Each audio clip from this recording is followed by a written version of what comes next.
Hi welcome to I news. రూపాయి విలువ మరింత పతనం అనే వార్తలు వినడమే అలవాటైన మనకు ఇదో బ్రేకింగ్ న్యూస్. ఐదో బలమైన ఆర్థిక శక్తిగా ఎదిగిన భారత ప్రపంచ వ్యాప్తంగా తన రూపాయి విలువను పెంచుకోవడానికి వ్యూహాత్మక అడుగులు వేస్తుంది. ప్రధానమంత్రి మోదీ నాయకత్వంలోని కేంద్ర ప్రభుత్వం కృషి ఫలితంగా మన రూపాయి ప్రపంచంలో ఎక్కడైనా చెల్లుబాటు అయ్యే రోజు దగ్గర పడింది. అమెరికా డాలర్తో పాటుగా మన రూపాయి కూడా గ్లోబల్ కరెన్సీగా మారుతున్నది. థాయిలాండ్ తో పాటు 18 దేశాలతో త్వరలోనే ఆర్బీఐ ఈ రూపాయి చెల్లుబాటు ఒప్పందం చేసుకోబోతుంది. ఇప్పటికే అంతర్జాతీయ వర్తకంలో రూపాయిలో చెల్లింపులు ప్రారంభమయ్యాయి. ఇక మన డిజిటల్ కరెన్సీ బట్వాడా మార్గమైన యూపీఐ కూడా చాలా దేశాల్లో చెల్లుబాటు అవుతుంది.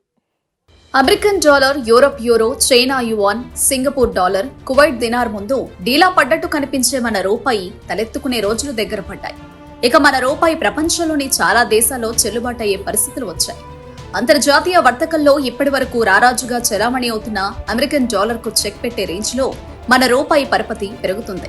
ప్రధానమంత్రి నరేంద్ర మోదీ నాయకత్వంలోని కేంద్ర ప్రభుత్వం, ఆర్బీఐ సంయుక్తంగా అమలు చేస్తున్న అంతర్జాతీయ వర్తక విధానం ఫలితంగా మన రూపాయికి మంచి రోజులొచ్చాయి. ప్రస్తుతం ప్రపంచంలోని 5వ అతిపెద్ద ఆర్థిక శక్తిగా కొనసాగుతున్న భారత్ మరో 3 ఏళ్లలోనే 3వ ఆర్థిక శక్తిగా మారడం ఖాయంగా కనిపిస్తోంది.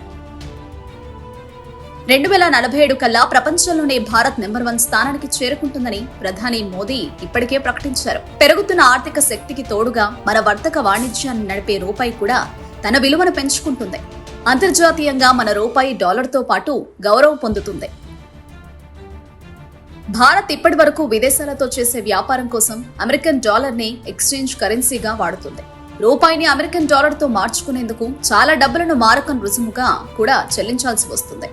భారత్ ఖర్చు పెట్టే విదేశీ మారక ద్రవ్యంలో అధిక శాతం అమెరికన్ డాలర్లే. అందుకే మన ఆర్బీఐ వద్ద ఎప్పుడూ కనీసం 600-700 బిలియన్ల అమెరికన్ డాలర్లను నిల్వ ఉంచుకుంటుంది. దీనికోసం చాలా రూపాయలు వెచ్చించాల్సి వస్తుంది. భారత్ ఖర్చు పెట్టే విదేశీ మారక ద్రవ్యంలో ఎక్కువ శాతం క్రూడ్ ఆయిల్ కోసమే ఖర్చు చేస్తున్నారు. అందుకే నరేంద్ర మోదీ క్రూడ్ ఆయిల్ కొనుగోలు చేసే సందర్భంలో ఖచ్చితంగా రూపాయల్లోనే చెల్లిస్తామనే నిబంధన పెట్టారు.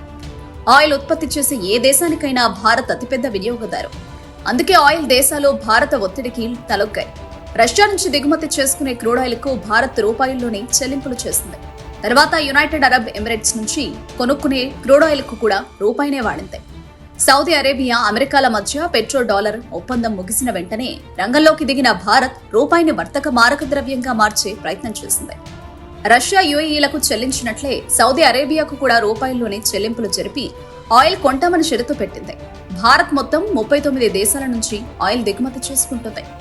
అన్ని దేశాలకు రూపాయిల్లో చెల్లింపులు జరిగితే అప్పుడు భారత్ రూపాయి చాలా దేశాల్లో చెలామణిలోకి వచ్చినట్లు అవుతుంది. ఆయిల్ కొనుగోలుకు రూపాయి వాడడం వల్ల అమెరికన్ డాలర్లను నిల్వ పెట్టుకోవాల్సిన ఒత్తిడి ఆర్బీఐ మీద ఉండదు. కేవలం ఆయిల్ మాత్రమే కాకుండా భారత్ ఇతర దేశాలతో చేసే వర్తక వాణిజ్యాలకు రూపాయినే వాడేందుకు వివిధ దేశాలతో ఆర్బీఐ సంప్రదింపులు జరుపుతోంది. ఇక భారత రూపాయిని నేరుగా చెలామణి చేసే విషయంలో కూడా ఆర్బీఐ 18 దేశాలతో సంప్రదింపులు జరుపుతోంది. భారత పర్యాటకులు ఎక్కువగా వెళ్లే థాయిలాండ్ దేశంలో మొదట మన రూపాయి చెల్లుబాటు కానుంది. ఈ విషయంపై త్వరలోనే 2 దేశాల రిజర్వ్ బ్యాంకుల మధ్య ఒప్పందం జరగనుంది. మన రూపాయి విలువ పెంచే మరో వ్యూహాన్ని కూడా కేంద్రం విజయవంతంగా అమలు చేస్తుంది. అదే డిజిటల్ కరెన్సీ. మనం యూపీఐగా పిలిచే యూనిఫైడ్ పేమెంట్స్ ఇంటర్ఫేస్ పద్ధతి 2016 నుంచి భారత్లో అమల్లో ఉంది. చేతిలో నగదు లేకున్నా సరే ఫోన్లోని యాప్లతో చెల్లింపులు చేయవచ్చు. అది ఇప్పటి వరకు భారత్లో మాత్రమే చెల్లుబాటులో ఉంది. ఇకపై భారత్ యూపీఐ చెల్లింపులు సింగపూర్, భూటాన్, నేపాల్, బెహ్రెయిన్లో కూడా చెల్లుతాయి. ప్రపంచమంతా భారత డిజిటల్ రూపాయి చెల్లుబాటు అయ్యే విధంగా స్పెషల్ వోస్ట్రో రూపీ అకౌంట్స్ SPRA-ను ఆర్బీఐ డెవలప్ చేస్తుంది. అటు రూపాయి చాలా దేశాల్లో చెలామణిలోకి వచ్చి ఇటు యూపీఐ చెల్లింపులు కూడా ఇతర దేశాల్లో అందుబాటులోకి వస్తే అటు దేశానికి ఇటు దేశ ప్రజలకు ఎంతో ఉపయోగకరంగా ఉంటుంది.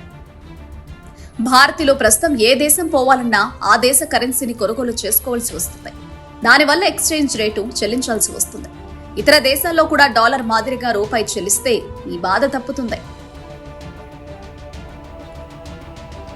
2 దేశాలు తమ కరెన్సీని అమెరికన్ డాలర్తో మార్చుకోవాల్సి ఉంటుంది. ఇప్పుడు ఆ బాధ కూడా పోతుంది. దీనివల్ల మన రూపాయి విలువ పెరుగుతుంది. అమెరికన్ డాలర్లలో చెల్లింపులు చేసే అవసరం తగ్గడం వల్ల విదేశీ మారక ద్రవ్యాన్ని పెద్ద మొత్తంలో సేకరించే ఒత్తిడి కూడా ఆర్బీఐపై ఉండదు. అటు దేశానికి ఇటు దేశ పౌరులకు ఎంతో మేలు చేసే విధంగా భారత రూపాయి అంతర్జాతీయ కరెన్సీగా మారడం దేశం సాధించిన గొప్ప విజయాల్లో ఒకటిగా చేరిపోతుంది.